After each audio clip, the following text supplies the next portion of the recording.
بسم الله الرحمن الرحيم.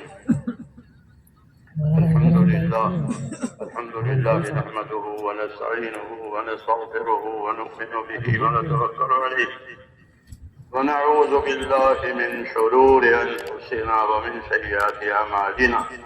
من يهده الله فلا مضل له ومن يضلله فلا هادي له. ونشهد أن لا إله إلا الله وحده لا شريك له ونشهد أن سيدنا ومولانا محمدا عبده ورسوله صلى الله تعالى عليه وعلى آله وصحبه وبارك وسلم تسليما كثيرا كثيرا. أما بعد فأعوذ بالله من الشيطان الرجيم. بسم الله الرحمن الرحيم. ومن أحسن قولا ممن دعا إلى الله وعمل صالحا وقال إنني من المسلمين. صدق الله العظيم.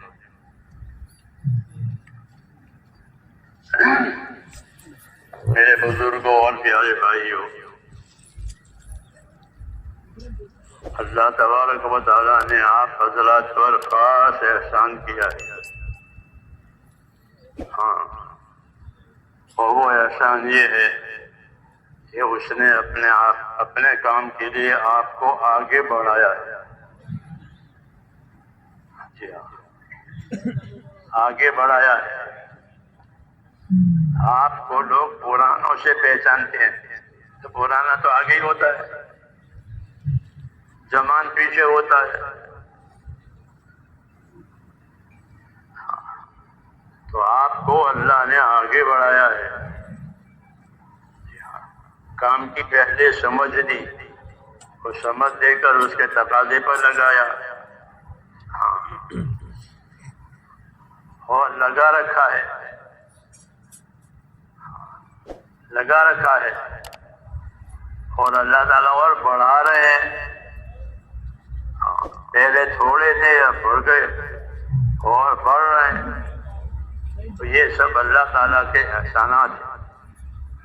وَاذْكُرُوا إِذْ كُنْتُمْ قَلِيلًا فَكَثَّرَكُمْ. صحابہ سے کہا کہ تم پہلے تھوڑے سے تھے، پھر اللہ نے تم کو بڑھا دیا. اور تم ڈرتے تھے، تم ڈرتے تھے. تخافون يتخطفكم الناس فآواكم. تم ڈرتے تھے کہ لوگ تم کو اچک لیں گے. تو یہ سب کمزوریاں اللہ نے ختم کر دی. یہ صحابہ سے فرمایا. ایسے ہر طرح ہر دور میں کام کرنے والوں کے دور ہوتے ہیں. ایک دور کمزوریوں کے ہوتے ہیں، ناتوانی ہوتی ہے، اور پھر ایک دور اللہ قوت دیتا ہے. وہ قوت دیتا چلا جاتا ہے کیونکہ ان کا کام پسند آیا ہے. تو جن کا کام پسند آتا ہے اس کو آگے بڑھاتے ہیں. ہاں، اس لیے ہر وقت اس پر نظر ہونی چاہیے کہ ہم پر اللہ تعالیٰ کے احسانات ہیں. ہاں، اللہ کی طرف آگے بڑھنے میں ایک چیز یہ بھی ہے کہ اس کے احسانات کو، اس کے نعمتوں کو سوچے کہ کس طرح کی نعمتیں دی ہیں. مادی نعمتیں دی ہے، مانوی نعمتیں دی ہے. مادی وہ نعمتیں ہیں جو محسوس ہوتی ہے. مال دیا، اولاد دی، تندرستی دی، عزت دی، قبولیت دی، یہ نعمتیں ہیں. نعمت دینا اللہ تعالیٰ کا، یہ اللہ کا احسان ہے. پھر جو محنتیں ہو رہی ہیں اس کے نتائج اللہ اچھے لا رہے ہیں، کیونکہ نتائج اللہ کے ہاتھ میں ہوتے ہیں، کسی کے ہاتھ میں نہیں ہوتے. الا الی اللہ تصیر الامور. یاد رکھو تمام امور کا آخری انجام اللہ کے ہاتھ میں ہے. جی ہاں، تو اللہ نے اس کے نتائج بھی اچھے دکھائے. تو ان چیزوں کے سوچنے کی وجہ سے اللہ سے تعلق بڑھتا ہے. اور اصل یہی ہے کہ ہمارا تعلق اللہ تعالیٰ سے بڑھ جائے. کون سا تعلق؟ اللہ سے کوئی رشتہ داری تو ہے نہیں، کوئی خاندانی تعلق ہے نہیں. کہ پھر کون سا تعلق اللہ سے بڑھانا ہے؟ کہ بندگی کا تعلق بڑھانا ہے، عبدیت کا تعلق بڑھانا ہے. ہم اس کے بندے ہیں، ہم اس کے بندے ہیں، تو ہمارا بندگی والا تعلق اللہ سے ہمارا بڑھتا چلا جاتا ہے کہ ہم اپنی اللہ کی عبادت اور بندگی میں سچے ثابت ہوں، وفادار ثابت ہوں. کیونکہ جتنی سچائی وفاداری ہوگی عمل میں، نیت میں، ترتیب میں، ان چیزوں میں جتنی سچائی اور وفاداری ہوگی اسی قدر اللہ تعالیٰ کے ہاں آدمی اللہ سے قریب ہوگا، اور اس کو قیامت میں ظاہر کیا جائے گا. اس کو قیامت میں ظاہر کر دیں گے اور ظاہر کر کے عزت دیں گے. ھذا یوم ینفع الصادقین صدقهم، یہ قیامت کا دن وہ دن ہے کہ سچوں کو ان کی سچائی نفع دے گی، وفاداروں کو ان کی وفاداری نفع دے گی. ہاں، اور ایسا نفع دے گی کہ وہ نفع ختم ہی نہیں ہوگی.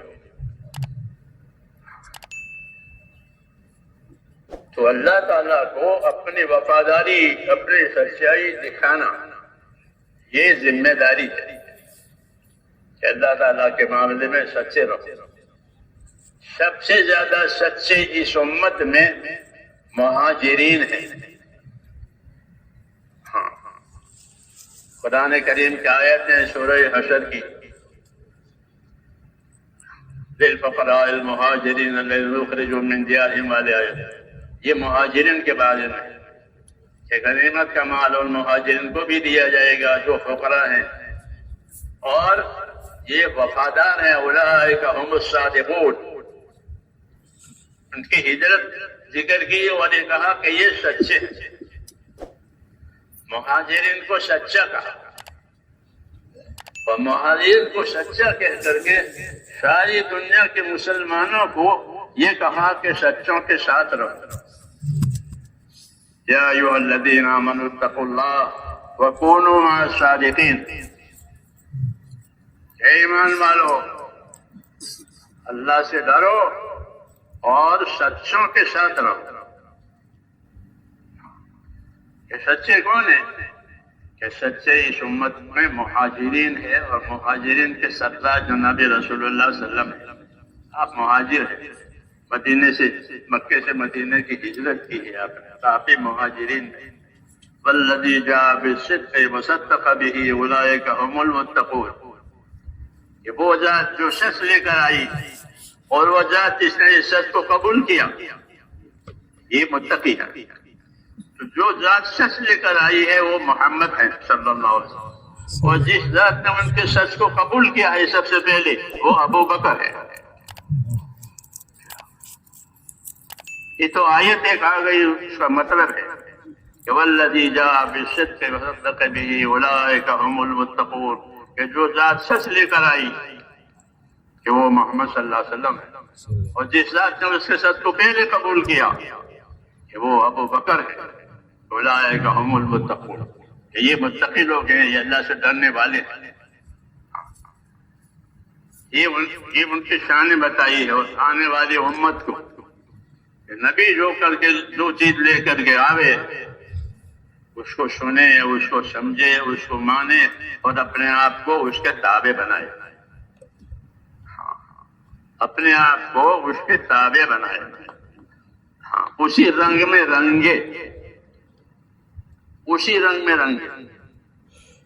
اس کو اطاعت کہتے ہیں کہ زندگیوں میں اطاعت لائی جائے. دعوت کس چیز کی ہے؟ کہ دعوت اطاعت کی ہے. دعوت صرف نقل و حرکت کی نہیں ہے، بلکہ دعوت جو ہے اصل میں اطاعت کی دعوت ہے، کہ امت کے ذمے اطاعت ہے. اور نبی اسی لیے بھیجا جاتا ہے کہ زندگی بندوں کی اطاعت پر آ. یہ اصل ہے. وما ارسلنا من رسول الا لیطاع باذن اللہ، فرمایا کہ وما ارسلنا من رسول الا لیطاع باذن اللہ، کہ ہم نے جب کبھی کوئی رسول بھیجا ہے تو وہ اس مقصد کے لیے بھیجا ہے کہ وہ رسول دنیا میں ان کے پاس جا کر اللہ کا پیغام بتا کر ان کو اللہ کی اطاعت پر لگاوے اور اللہ کی اطاعت کا طریقہ سیکھنے کے لیے اپنی اطاعت پر لگاوے. کہ نبی کے ذمے ہے کہ اللہ کی اطاعت کے طریقے سکھاوے، اور بندوں کے ذمے ہے کہ اللہ کی اطاعت کو ضروری سمجھے. کہ اصل اطاعت ہے مذہب میں اصل اطاعت ہے. جی ہاں، کہ اطاعت کے اندر آدمی پابند ہو جاتا ہے، جان سے بھی، مال سے بھی، عمل سے بھی، نیت سے بھی، ترتیب سے بھی. یہ سب چیزیں اطاعت کی شانیں ہیں کہ عمل میں اطاعت ہے، نیت میں اطاعت ہے، ترتیب میں اطاعت ہے. تو اصل زندگی جو ہے میرے دوستو نبیوں کی اور ان کی دعوت کی، وہ یہ ہے کہ ہماری زندگیاں اللہ کی اطاعت پر آئے. ہاں، اپنے تقاضے دبانا، اللہ کے تقاضے کو آگے رکھنا. اپنے تقاضے کو ختم نہیں کرنا ہے، اپنے تقاضے کو پیچھے کرنا، اللہ کے تقاضے کو آگے کرنا. یہ مطلب ہوتا ہے دین کا کہ اللہ کے تقاضے آگے. کیوں کہ اس نے ہم کو اپنی اطاعت اور عبادت کے لیے پیدا ہی کیا. اپنی اطاعت کے لیے رسولوں کو بھیجا اور اللہ نے ہم کو وجود دیا ہے عبادت کے لیے. کہ جناتوں کو، انسانوں کو روئے زمین پر جو اللہ نے پیدا کیا ہے، تو فرمایا کہ ان کا وجود، جناتوں کا اور انسانوں کا، کہ وہ اللہ کی عبادت ہے. وما خلقت الجن والانس الا لیعبدون. یہ مقصد زندگی کہلاتا ہے کہ ہم نے انسانوں کو اور انسانوں سے پہلے جناتوں کو، کیونکہ جناتوں کو پہلے پیدا کیا تھا، تو ہم نے انسانوں کو اور اسی طریقے سے جناتوں کو اپنی عبادت اور بندگی کے لیے پیدا کیا ہے. یہ زندگی کا اصلی مقصد ہوا کہ زندگیاں بندگی کے لیے دی، اور بندگی ہی سے زندگی کامیاب ہوگی. زندگی بے بندگی شرمندگی، زندگی بابندگی خرشندگی، زندگی بے بندگی شرمندگی، زندگی بابندگی خرشندگی. کہ زندگی بغیر بندگی کے شرمندگی ہوگی، پچھتاوا ہوگا کہ مایا لٹ گئی اور کام بنا نہیں. پچھتاوا اسی وقت ہوتا ہے کہ مایا لٹ گئی، مایا چلی گئی اور کام بنا نہیں. تو پھر آدمی پر ایک کیفیت نازل ہوتی ہے، اندر جلن. اس کو پچھتاوا کہتے ہیں، اس کو حسرت کہتے ہیں. حسرت کہتے ہیں کہ اب حسرت ہو گئی کہ جو اصل کام تھا وہ نہیں ہوا. اسی کو کہ زندگی بے بندگی شرمندگی. پھر بعض مرتبہ اس نقصان کی وجہ سے وہ لوگوں کے سامنے شرمندہ بھی ہوتا ہے. اپنے اندر تو حسرت اور پچھتاوا ہوتا ہی ہے اور لوگوں کے سامنے بھی شرمندہ ہوتا ہے. کیوں کہ اس کی یہ کمی لوگوں کے سامنے ظاہر ہو گئی. اس لیے بتایا گیا کہ زندگی اصل اللہ کے اطاعت و تابعداری کے لیے ہے، کوئی نیا سبق نہیں. تمام انبیاء کرام کی آمد صرف اسی وجہ سے ہوئی. وما ارسلنا من رسول الا لیطاع باذن اللہ. کہ ہم نے جب کبھی رسولوں کو زمین پر بھیجا ہے، پیدا کیا ہے، تو خالص اسی مقصد کے لیے پیدا کیا ہے کہ وہ ان کو ایسی تعلیم دے، ایسی دعوت دے، ایسی تربیت کرے کہ ان کی زندگیوں میں اللہ کی اطاعت اور تابعداری آ جائے. اور یہی اصلی سبق ہے اسلام میں، کہ اسلام میں اطاعت، کہ وہ اطاعت اصل ہے. یہ اطاعت کہ وہ اصل ہے. اور اطاعت کے درجے ہیں. سب سے بڑا درجہ اور سب سے بڑی بات اطاعت میں وہ اللہ کے اطاعت ہے. کہ اللہ کے اطاعت کرو، اطیعوا اللہ، اللہ کے اطاعت کرو. اور اللہ کے اطاعت کو سمجھنے کے لیے رسول کی اطاعت کرو. رسول تم کو اللہ کی اطاعت سمجھائے گا. رسول کی اطاعت اور اللہ کی اطاعت ایک ہی چیز ہے. اللہ کی اطاعت اور رسول کی اطاعت ایک ہی چیز ہے. من یطع الرسول فقد اطاع اللہ. جس نے رسول کا نقشہ اور رسول والی ترتیب لی، اس نے اللہ کی اطاعت کر دی. تو رسول اور اللہ، ان کی اطاعت میں کوئی تغیر نہیں ہے. عبادت تو خالص اللہ کی ہوگی، اطاعت اللہ کی بھی ہوگی، رسول کی ہوگی. اس لیے میرے دوستو اصل زندگی جو ہے وہ یہ ہے کہ زندگیوں میں اللہ کی اطاعت اور تابعداری آوے، یہ اصل ہے۔ جو جس حال میں ہے اس حال میں اللہ کی اطاعت پر رہے۔ آدمی کی حالت ہوتی ہے، بعض مرتبہ آدمی خوشحال ہوتا ہے، بعض مرتبہ مصیبت میں ہوتا ہے، بعض مرتبہ اطاعت و تابعداری میں ہوتا ہے، بعض مرتبہ گناہوں میں ہوتا ہے۔ یہ چار حالتیں ہوتی ہیں انسانوں کی،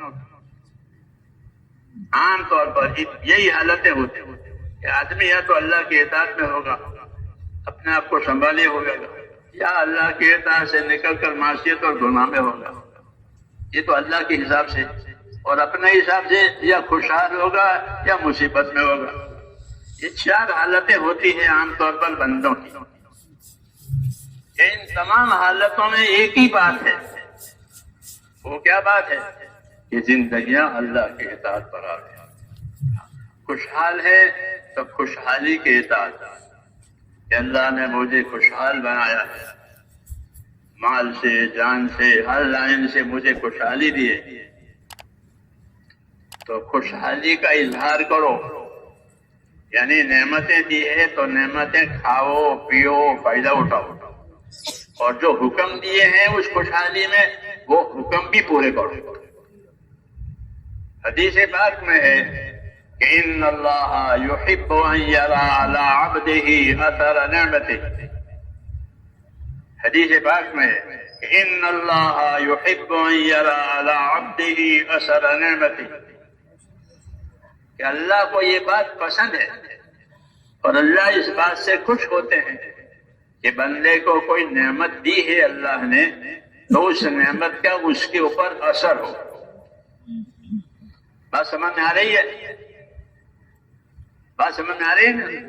ہاں، اس لیے کہ سمجھانے کے لیے بات ہی ہوتی ہے اور کچھ ہوتا نہیں، اور کیا کرے؟ اللہ نے بھی کلام اتارا ہے، اپنی بات اتاری ہے۔ تو حدیث پاک کا یہ مضمون ہے کہ ان اللہ یحب ان یرا علی عبدہ اثر نعمتہ، کہ اللہ کو یہ بات پسند ہے کہ بندے کو کوئی نعمت ملی ہے تو اس نعمت کا اس کے اوپر اثر ہو۔ یہ بات اس وقت پیش آئی تھی، ایک آدمی حضور صلی اللہ علیہ وسلم کی خدمت میں حاضر ہوا، میلا کچالا، بال بکھرے ہوئے، ایسی شکل میں۔ آپ نے اس سے پوچھا کہ تمہارے پاس مال ہے؟ کہ جی ہاں میرے پاس تو مال ہے، میرے پاس تو لونڈے غلام بھی ہیں، خدمت گزار بھی ہیں۔ تو فرمایا جب تمہارے پاس نعمتیں ہیں تو تم پر نعمت کا اثر ہونا چاہیے، کہ تم کو اللہ نے پہننے کے لیے ہے تو میلے کوچے کو تم کو اللہ نے خوشحال بنایا ہے تو اپنی حالت بھی اچھی بناؤ۔ تو ایک طریقہ بتایا، کیونکہ نبی کے ذمہ ہوتا ہے کہ طریقوں کی تعلیم دے۔ لوگ طریقے جانتے نہیں ہیں، اپنی طبیعت کے تقاضے جانتے ہیں، کھانا پینا سونا، یہ تقاضے طبیعت کے تقاضے، جانور میں بھی ہوتا ہے، انسان میں بھی ہوتا ہے، وہ تو سب جانتے ہیں، لیکن اپنی زندگی میں کیا طریقے ہونے چاہیے جس سے آدمی اس راستے پر چل کر اللہ سے ملے؟ طریقے بنے راستہ، تو کون سا راستہ؟ کہ وہ راستہ کہ جس راستے پر گزر کر کے وہ اللہ سے ملے، اور اللہ سے حال میں ملے کہ اللہ اس سے راضی ہو یا اللہ سے راضی ہو۔ اس طریقے کی تعلیم دینے کے لیے نبی آتا ہے، کیونکہ نبی کو ان باتوں کی تعلیم اللہ دیتا ہے۔ ہاں، نبیوں کو ان باتوں کی تعلیم اللہ دیتے ہیں، اس لیے نبیوں پر ایمان لانا بھی فرض ہے، جس طرح اللہ پر ایمان لانا فرض ہے کہ اللہ پر ایمان لاؤ، اللہ کو اللہ مانو، پھر اللہ کا پیغام دے کر نبی آوے تو نبی کی بات مانو، اور نبی کا اپنے آپ کو تابعدار کرو، کیونکہ نبی اللہ کا منشا اور اللہ کی مراد سمجھانے کے لیے آتے ہیں۔ جب نبی اللہ کی مراد اور منشا سمجھاوے اور اس پر وہ چلے تو پھر یہ آدمی سے اللہ راضی ہوگا، اور یہی اصل ہے۔ کہ اللہ راضی ہو جائے. ورضوان من اللہ اکبر، ورضوان من اللہ اکبر، کہ اللہ کا راضی ہو جانا یہ سب سے بڑی بات ہے. اس کو اخلاص نیت کہتے ہیں دوسری زبان میں، کہ اللہ کا راضی ہو جانا. کہ اللہ کس سے راضی ہوگا؟ کہ اللہ تعالیٰ راضی ہوگا اخلاص نیت سے، اتباع سنت سے، دین پر استقامت سے، اپنے گناہوں پر ندامت سے. یہ وہ چیزیں ہیں میرے بھائیوں کہ جس سے اللہ راضی ہوتا ہے. کوئی اپنے گناہوں پر ندامت کر کے پچھتانے لگا، یا اللہ مجھ سے گناہ ہو گیا، میں نے گناہ کیا، تو اللہ کو اس کی یہ ندامت پسند ہے. لأن الندامت توبۃ، کیونکہ ندامت جو ہوتی ہے، پچھتاوا ہوتی ہے، وہ بھی ایک قسم کی توبہ ہے. کیا وہ اپنی پہلی حالت سے ہٹا ہے اور دوسری اس حالت سے وہ پریشان ہے، اسے پچھتا رہا ہے. قرآن ندامت و توبۃ، کہ ندامت آدمی کو ہو گئی، پچھتاوا ہو گیا اپنے گناہ غلطی پر، کہ یہ اس کی توبہ ہے. اور توبہ کہ توبہ اللہ تعالیٰ سے ملنے کا پہلا دروازہ ہے.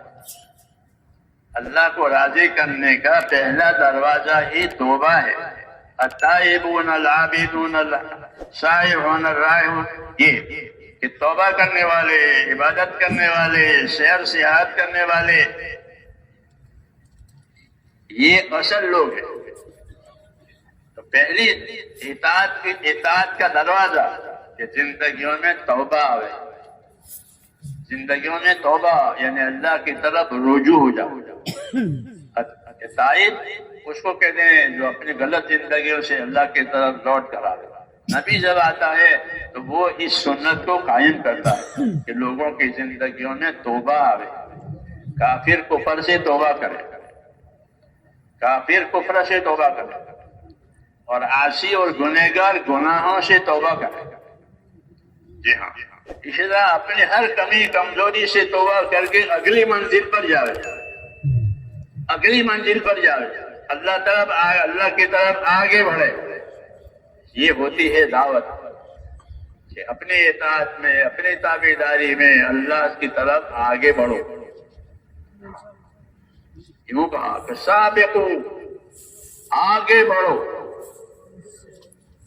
آدمی کا نفس جو ہے وہ گھبراتا ہے، جیسے چھوٹا بچہ گھبراوے نہانے سے، کپڑے بدلنے سے، بال کٹوانے سے، ناخن کٹوانے سے. ہاں، جتنی اس کی مصلحت کی چیز ہے اس سے وہ گھبراوے. اگر اس کو کھانے کھیلنے کے لیے چھوڑ دو تو خوش. جی ہاں، لیکن اس کے ماں باپ اس کو کھانے کھیلنے کے لیے نہیں چھوڑتے، نہیں تو وہ تو آوارہ ہو جائے گا. اس لیے اس کو پابند کرتے ہیں. جو پابند کرتے ہیں تو پھر وہ ناراض ہوتا ہے، اس کو اچھا نہیں لگتا. ہاں، کہ اسکول میں جاؤ، مدرسے میں جاؤ، پابند رہو، نماز پڑھو. تو اس کا النفس کا طفل، کہ آدمی کا نفس چھوٹے بچے کی طرح ہے کہ اس کو کھانے کھیلنے پر چھوڑ دو تو خوش، لیکن اس کو کھانے کھیلنے پر چھوڑنے کے لیے اس کے ماں باپ اگر سمجھدار ہوں گے تو کبھی تیار نہیں ہوں گے. جتنے ماں باپ سمجھدار ہوتے ہیں اتنے وہ اپنے بچوں کی زیادہ اہتمام کرتے ہیں. روایتوں میں کہ ابو بکر رضی اللہ تعالیٰ عنہ پوری امت میں سب سے زیادہ نرم، ارحم امتی بے امتی ابو بکر. روز خطبات حضرات جو ہے وہ خطبے میں پڑھتے ہیں کہ تمام امت میں سب سے رحم دل کون ہے؟ کہ ابو بکر. لیکن ابو بکر اپنے بچوں پر بہت سخت تھے. جی ہاں، سید سلمان ندوی رحمۃ اللہ علیہ نے کتاب لکھی ہے سیرت عائشہ، پڑھنی چاہیے. ہمارے ساتھی کتابیں نہیں پڑھتے، اس لیے علم و ذکر میں ان کی کوئی ترقی نہیں ہے. حرکت میں ترقی ہے، علم و ذکر میں ترقی نہیں ہے. اور علم و ذکر ہی اصل ہے کہ گاڑی پٹری پر ہوگی تو منزل کو پہنچے گی، گاڑی پٹری سے اتر گئی ہے تو کیسے پہنچے گی؟ علم و ذکر تو دین کی پٹڑی ہے جس پر گاڑی چلے گی. کیا آپ کے ہاں گاڑی بغیر پڑھنے کے چلتی ہے؟ دنیا میں کہیں بھی نہیں چلتی، دنیا میں کہیں بھی نہیں چلتی. کہ زندگیوں کے لیے ریل کی پٹری کی طرح لائنیں بنی ہوئی ہے. وہ کون سی لائن ہے؟ کہ وہ علم و ذکر کی لائن ہے. علم و ذکر کی لائن ہے. امت کو علم و ذکر دیا گیا ہے، خالی دعوت نہیں دی گئی ہے. کہ دعوت بہت بڑا عمل ہے، دعوت بہت بڑا عمل ہے. کہ دعوت بہت بڑا عمل اس لیے ہے کہ اس سے جہالت ختم ہوتی ہے. دعوت اس لیے بہت بڑا ہے کہ اس کی وجہ سے زندگی کی ذمہ داریاں سمجھ میں آتی ہے. دعوت اس لیے بڑا عمل ہے کہ اس کی وجہ سے اللہ رسول سے تعلق پیدا ہوتا ہے. دعوت اس لیے بڑی ہے کہ اس کی وجہ سے دوسروں کے حقوق کی پہچان ہوتی ہے. دعوت اس لیے بڑی ہے کہ اس کی وجہ سے آخرت سمجھ میں آتی ہے. تو دعوت کی عظمت سے انکار نہیں ہے، لیکن اس کی دعوت کی عظمت کے کیا کیا وجوہات ہیں وہ بھی جاننا ضروری ہے. وہ جاننا ضروری ہے. تو یہ اس کی وجوہات ہیں کہ دعوت کیوں بڑی چیز ہے، کہ وہ اس سے بڑی دعوت کے جیسے اللہ سے تعلق پیدا ہوتا ہے. یا قوم اعبدوا اللہ ما لکم من الہ غیرہ انی اخاف علیکم عذاب یوم علیم. نبی کی دعوت ہے یہ. پہلا نبی آدم علیہ السلام کے بعد جس پر دین آیا اور بے دینی سے ان کا مقابلہ رہا وہ نوح علیہ السلام. انہوں نے یہ دعوت یا قوم اعبدوا اللہ ما لکم من الہ غیرہ انی اخاف علیکم عذاب یوم علیم. اے میری قوم ایک اللہ ہے، اسی کی عبادت کرو، اس کے سوا کوئی تمہارے عبادت کے لائق نہیں. اگر یہ بات نہ بنے تو پھر مجھے تمہارے اوپر بڑے عذاب کا خطرہ ہے. یہ ان کی دعوت کا مضمون ہے. اللہ سے وابستگی. یہ دعوت کی عظمت اس وجہ سے ہے کہ سب سے پہلے دعوت کے ذریعے سے اللہ سے تعلق پیدا ہوتا ہے، بندگی کا تعلق، اور وہی اصل ہے کہ اللہ سے ہمارا تعلق بندگی کا ہے. اور پھر اس بندگی میں اور اس عبادت میں سچا ثابت ہونا ہے اور صحیح ثابت ہونا ہے. صحیح بھی ہو سچا بھی ہو. صحیح بھی ہو سچا بھی ہو. صحیح ہوگا صحیح علم سے. جب کسی چیز کا علم صحیح ہوتا ہے تو وہ چیز بھی صحیح ہوتی ہے. ہاں مشینیں ہیں لیکن مشینیں چلانے کا صحیح علم ہے تو وہ مشین بھی صحیح رہے گی اور مشین صحیح چلے گی. اگر مشین چلانے کا صحیح علم نہیں ہے تو مشین بھی خراب ہوگی اور چلے گی بھی نہیں. تو زندگی کی مشین کو صحیح چلانے کے لیے اللہ نے علم و ذکر کو اتارا ہے میرے بھائی. وہ اب ہماری ہاں سے شاہد پر ہو گیا. علم و ذکر شاہد پر ہو گیا تو زندگی جو ہے کمزوریوں میں آ گئی. ہاں کہ زندگی کی ذمہ داریاں سمجھنا یہ تبلیغ کا اصلی مقصد ہے. کہ دعوت و تبلیغ اس کا کیا مقصد ہے؟ کہ دعوت و تبلیغ کا اصلی مقصد یہ ہے کہ بندہ اپنی زندگی کی ذمہ داریوں کو جانے. جس طرح نوکر کو اس کے کام کی ذمہ داریاں بتائی جاتی ہیں کہ آپ کی یہ ذمہ داریاں، یہ ذمہ داری، یہ ذمہ داری، پھر اس کو پوری کرتا ہے تو اس کو نوکری کا بدلہ ملتا ہے. ایسے ہی میرے دوستو ہم کو دین میں زندگی کی ذمہ داریاں سمجھائی جائے گی. کہ دین کہ زندگی کی ذمہ داریوں کا نام ہے. مولانا الیاس صاحب رحمۃ اللہ علیہ فرماتے تھے کہ دین تو اعمال کے مجموعے کا نام ہے. جیسے پھول ہار کہ وہ پھولوں کے مجموعے کا نام ہے. بہت سے پھول ہوتے پھولار بنتا ہے. ایسے ہی بہت سے اعمال مل کر کے دین بنتا ہے. انفرادی اعمال ہوتے ہیں، اجتماعی اعمال ہوتے ہیں، مالی اعمال ہوتے ہیں، بغیر مال کے اعمال ہوتے ہیں، سفر کے اعمال، حضر کے اعمال، بیماری کے اعمال، تندرستی کے اعمال. تو فرماتے تھے کہ دین تو اعمال کی مجموعے کا نام ہے. جب آدمی دین کا پابند ہوگا تو یہ سارے اعمال اپنے اپنے وقت پر اس کی زندگی میں آئیں گے. سفر میں ہوگا تو سفر کے اعمال آئیں گے، حضر میں ہوگا تو حضر کے اعمال آئیں گے، مالداری میں ہوگا تو مالداری کا اعمال آئیں گے، غریبی میں ہوگا تو غریبی کا اعمال آئیں گے. کیوں کہ علم و ذکر کے ذریعے سے ہر حال کا علم دیا گیا ہے. علم و ذکر کا یہ مطلب ہے کہ ہر حال میں آگاہی کہ اب کیا کرنا ہے، اب کس چیز سے بچنا ہے، کتنا کرنا ہے، کیسا کرنا ہے. یہ علم و ذکر کا مطلب ہے کہ زندگی کی ذمہ داریوں کو جاننا اور زندگی کی ذمہ داریوں کو سمجھنا. وہ علم و ذکر کے بغیر نہیں ہوتا. جی ہاں، دنیا کی ذمہ داریاں سمجھنے کے لیے دنیا میں دنیاوی ادارے بنے ہوئے ہیں. ہاں، دنیاوی ادارے، اس میں دنیاوی تعلیم دی جاتی ہے. جی ہاں، ایسے ہی دین کی ذمہ داریاں، دین کی ذمہ داریوں کے لیے اللہ تعالیٰ نے دین اتارا ہے. اور دین میں دو چیزیں اہم ہے، ایک ایمان اہم ہے، ایک علم اہم ہے. ایک ایمان اہم ہے. اللہ سے تعلق کا نام ایمان ہے. لیکنہ اللہ ربی ولا اشرک بہ احدا. لیکن اللہ تو میرا رب ہے، اللہ تو میرا رب ہے اور میں اس کے ساتھ عبادت میں کسی کو شریک نہیں کر سکتا. رب بھی وہی ہے، معبود بھی وہی ہے. یہ تعلق کی شان بتائیے کہ اللہ سے تمہارا کون سا تعلق ہے. کہ اللہ سے ہمارا تعلق رب ہونے کا بھی ہے اور معبود ہونے کا بھی ہے. اللہ تعالیٰ نے اسی طرح تعارف کرایا ہے.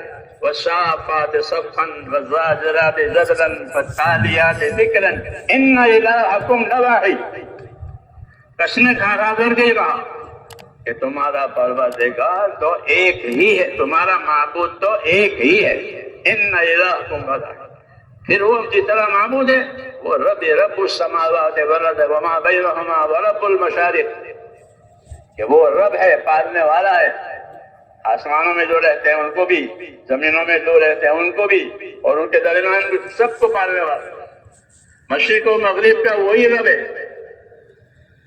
تو اللہ نے اپنا تعارف اپنا معبود ہونے کی حیثیت سے بھی کرایا ہے اور پروردگار ہونے کی حیثیت سے بھی کرایا ہے. اور یہ اللہ کا حق ہے ہمارے اوپر.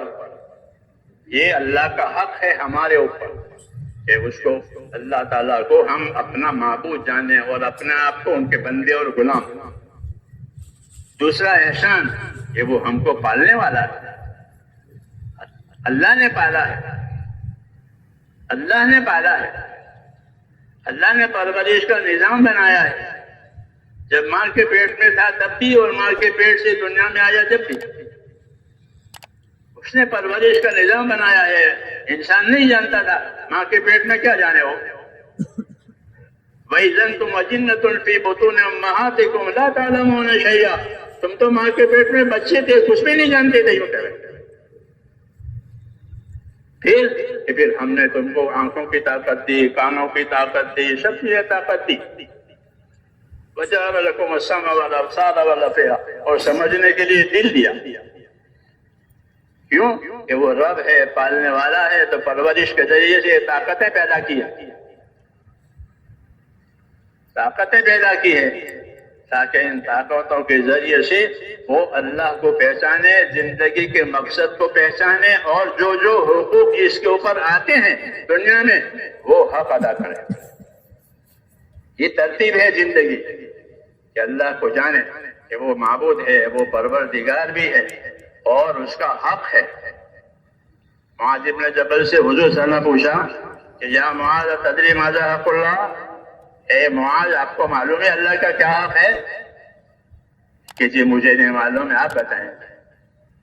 کہ اللہ کا حق یہ ہے کہ اسی کی عبادت کی جائے گی، اس کے ساتھ کسی کو شریک نہیں کیا جائے گا. یہ اللہ کا حق ہے کہ وہی معبود برحق ہے اور کوئی معبود نہیں ہے. پھر وہ رب بھی ہے کہ وہ ہم کو پالنے والا بھی ہے کہ وہ ہم کو پالے گا، اور مخلوق کو وہی پالتا ہے، اس لیے اس کا حق بڑا ہے۔ کہ اس کا حق کیا ہے؟ کہ اس کا حق یہ ہے کہ اس کے بندے بن کر زندگی گزارو، عبادت والی زندگی بناؤ۔ عبادت والی زندگی بنانے کے لیے اللہ نے جانی طاقت بھی دی ہے، مالی طاقت بھی دی ہے۔ جی ہاں، اللہ نے جان ڈالی ہے جسم میں، یہ ایک طاقت ہوئی۔ جب جسم میں جان پڑی تو جسم کے تقاضے کھڑے ہو گئے۔ مردہ جو ہو اس کا کوئی تقاضا نہیں ہوتا، مر گیا، لیکن جسم میں جان پڑی تو اب جتنے دن گزریں گے اتنے تقاضے بڑھیں گے۔ بچہ تھا تو دودھ پیتا تھا، بڑا تو روٹی کھائے گا، کھانا کھائے گا، تو تقاضے بڑھیں گے۔ کیوں؟ کہ اندر جان ڈالی ہے۔ پھر وہ تقاضے کون پورے کرے گا؟ کہ وہ تقاضے بھی اللہ پورے کرے گا، کیونکہ اس نے پیدا کیا ہے، اس نے جان دی ہے، تو جان ڈالنے کی وجہ سے جو تقاضے ہیں وہ پورے کرے گا۔ اس کو روزی چاہیے کہ روزی اللہ دے گا، اس کو تندرستی چاہیے، تندرستی اللہ دے گا۔ ہاں، کہ اس کے تقاضے ہیں وہ اللہ پورے کرے گا۔ اور بندے کے ذمہ کیا تقاضے ہیں؟ کہ بندے کے ذمہ یہ تقاضے ہیں کہ وہ اللہ تعالیٰ کی عبادت کا تقاضا پورا کرے گا۔ ہاں، یوں تعلق ہے کہ ہمارے تقاضے اللہ پورے کریں گے، اور اللہ نے عبادت کا جو تقاضا ڈالا ہے وہ ہم پورے کریں گے۔ اس طرح دنیا کی زندگی ایک لین دین ہے، جیسے بازار میں لین دین ہوتا ہے۔ آپ دکاندار کو پیسے دیں گے، وہ آپ کو مال دے گا، پیسے نہیں دیں گے تو پھر مال نہیں ملے گا۔ پیسے دو، مال لو۔ ہاں، اس کو معاملات کہتے ہیں کہ معاملات میں یہ کہ کچھ دو کچھ لو۔ اللہ تعالیٰ سے ہمارا معاملہ بندگی اور عبادت کا ہے کہ ہم اللہ کی عبادت کریں گے اور اللہ ہماری مدد کریں گے، اللہ ہم کو پالیں گے۔ اگر اللہ کی عبادت نہیں کی ہے تو بھی پالیں گے، لیکن گنہگار ٹھہرائیں گے کہ یہ گنہگار ہے، یہ گنہگار ہے۔ اس لیے دنیا میں بندے دو قسم کے ہو گئے، ایک گنہگار بن کر، ایک تابعدار بن کر۔ هو الذی خلقکم فمنکم کافر ومنکم مومن۔ کہ اللہ نے تم کو پیدا کیا سب کو، کہ تم میں سے کچھ لوگ تو اللہ سے انکار کرنے والے کافر ٹھہرے، اور کچھ اللہ کی بات مان کر ایمان لانے والے اور اطاعت کرنے والے ٹھہرے۔ یہ دو قسمیں ہو گئی، یہ دو قسمیں ہو گئی۔ جی ہاں، اللہ کے معاملے میں۔ لیکن اللہ پالے گا سب کو، یہ دو قسمیں ہو گئی۔ ایک نے اللہ کو چھوڑ دیا، ایک نے اللہ کو نہیں چھوڑا۔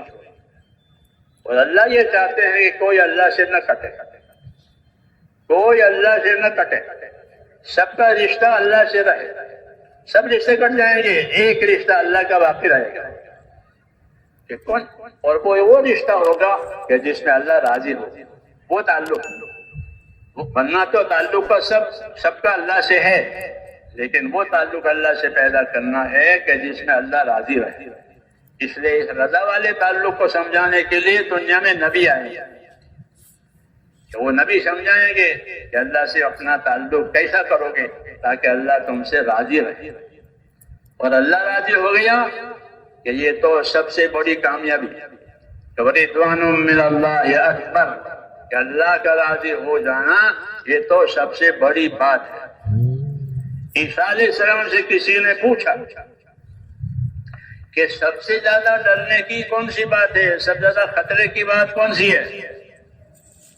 عیسیٰ علیہ السلام نے فرمایا کہ سب سے زیادہ خطرے کی اور ڈرنے کی بات وہ ہے اللہ کا ناراض ہونا، کہ اللہ ناراض ہو گیا۔ کہ جب اللہ ناراض ہو گیا تو غضب متوجہ ہوگا اللہ کا۔ جس طرح اللہ راضی ہوتے ہیں تو رحمتیں مغفرتیں متوجہ ہوتی ہے کہ مغفرت ہو جائے گی، رحمت ہو جائے گی۔ کیوں؟ اللہ راضی ہے۔ اللہ ناراض ہے کہ اللہ ناراض ہے تو غضب متوجہ ہوگا، اور جس پر اللہ کا غضب آیا کہ وہ تو کام سے گیا۔ وَمَنْ يَحْلِلْ عَلَيْهِ غَضَبُهُ فَقَدْ هَوَىٰ، کہ کہ جس پر اللہ کا غضب اور غصہ اترا کہ وہ تو کام سیکھ گیا، نہ دنیا کے کام کا رہا نہ دین کے کام کا رہا۔ اس لیے میرے دوستوں دعوت ہے کہ اللہ کے معاملے میں چوکس رہو۔ کیسے رہو؟ کہ اللہ کے معاملے میں چوکس رہو۔ علیک بالکیف، چوکس رہو اللہ کے معاملے میں۔ علیک بالکیف، کہ اللہ کے معاملے میں چوکس رہنے کو ضروری سمجھو۔ اور اللہ کے معاملے میں بے پرواہ ہو گئے کہ پھر اللہ تمہیں قصوروار قرار دیں گے۔ علیک بالکیف فإن اللہ یلوم علی العز، کہ اللہ کے معاملے میں چوکس رہو، اس لیے کہ اللہ پرواہی ہوئی، چوکس پنا نہیں ہوا تو اللہ تمہیں قصوروار قرار دیں گے۔ یہ دعوت ہے کہ اللہ کے معاملے میں چوکس رہو، کہ میرے سے کوئی خطا نہ ہو جائے، میرے سے کوئی کمی نہ ہو جائے۔ یہ باتیں اپنے اندر پیدا کرنی ہے۔ اللہ نے دین دیا ہے، دین کی محنت دی ہے، دین کا علم دیا ہے، وہ اسی وجہ سے ہے کہ ان خامیوں سے زندگی پاک ہو جائے۔ ایمان دیا تاکہ اللہ کا تعلق صحیح ہو جائے، اس لیے کہ ایمان نہیں ہے تو کفر ہے، ایمان نہیں ہے تو کفر ہے، اور کفر جو ہے وہ تو اللہ سے عداوت اور دشمنی کا نام ہے۔ کفر کہ اللہ سے عداوت اور دشمنی کا نام ہے۔ فإن اللہ عدو للکافرین، کہ اللہ تو کفر کرنے والوں کے ساتھ دشمن ہے، تو کفر تو اللہ سے دشمنی کا نام ہے، اور ایمان کہ ایمان وہ اللہ سے دوستی کا نام ہے،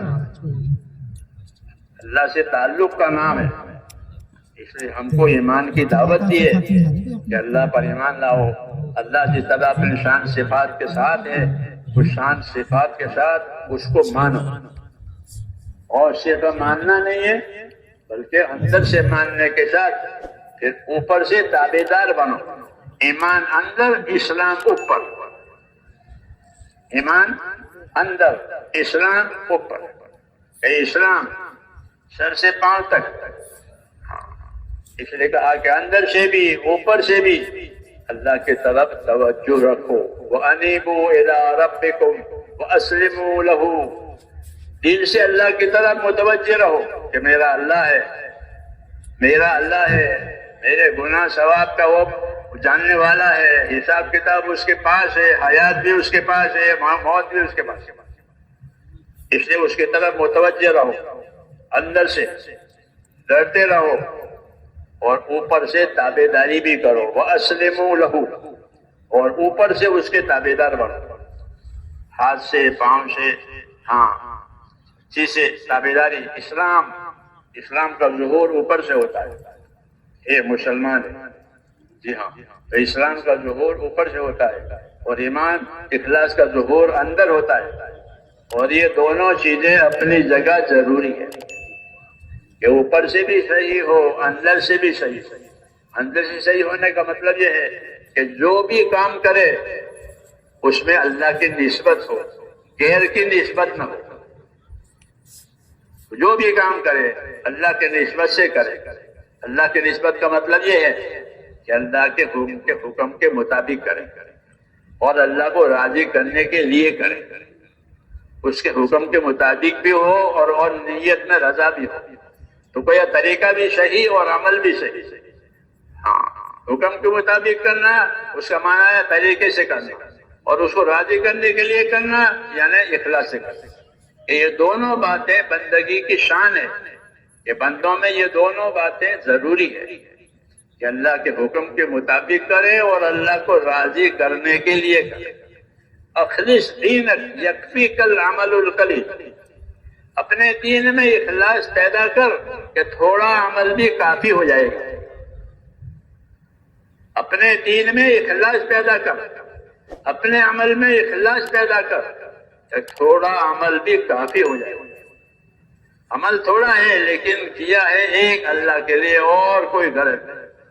ایک مرتبہ ابو ہریرہ نے اپنے ساتھیوں کے سامنے ایک سوال ڈالا سکھانے کے لیے ہاں ایسا کرتے ہیں شیخان یہ دیکھو سوال کرتے ہیں کہ ایسا بتاؤ فلانی بات کا کیا جواب ہے، تو لوگوں کو جواب تو معلوم ہوتا نہیں، لیکن ان پر سوال ڈالا ہے سمجھانے کے لیے.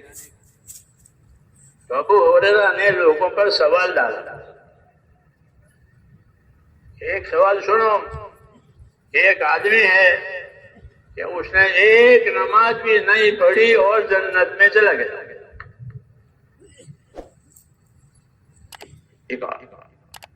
ایک نماز نہیں پڑھی اور جنت میں چلا گیا.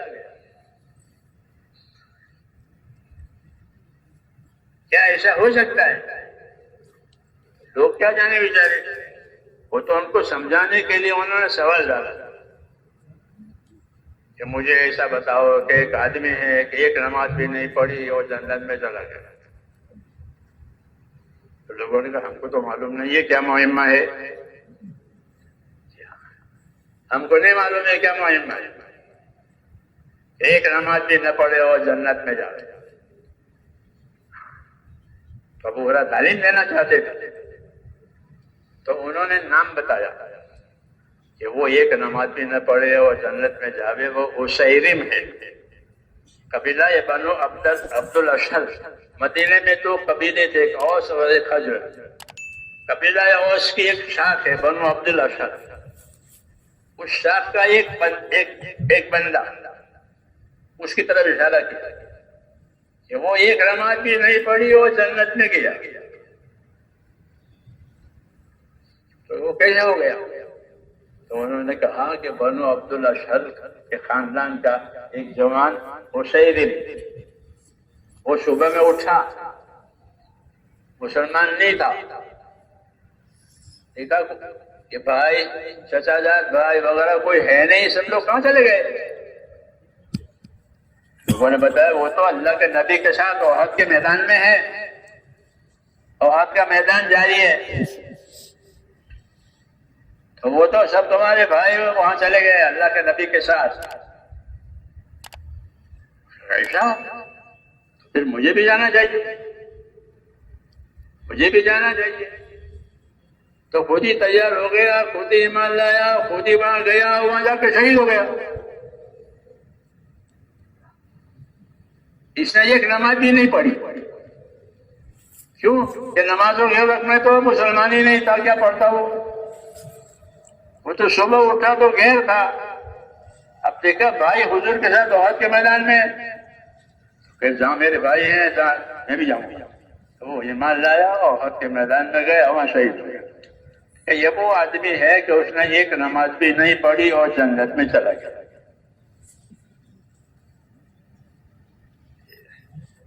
اس بنا پر کہ اس کے ایمان اور اخلاص کی بنا، اس کے سامنے کوئی چیز نہیں تھی. اس کے سامنے تو ایک دعوت آئی کہ اللہ کا نبی ہے اور اس نے یہ دعوت دی ہے، اس میں میرے بھائی ہیں، میرے چچا کے بیٹے بھی ہیں. اجمال تفصیل اس کو نہیں معلوم تھی. اجمال، اس اجمال پر اس نے ایمان قبول کیا اور ایمان قبول کر کے پھر سب کے ساتھ ہو گیا کام میں. پھر وہ وہاں کام آ گیا. تو وہ کہتے تھے کہ یہ وہ آدمی ہے کہ جس نے ایک نماز بھی نہیں پڑھی اور جنت میں چلا گیا. یہ ان کے اخلاص کا نمونہ بتانے کے لیے ابو ہریرہ نے یہ بات کی کہ دین میں اخلاص کی دعوت ہے کہ اپنے عملوں میں مخلص بنو.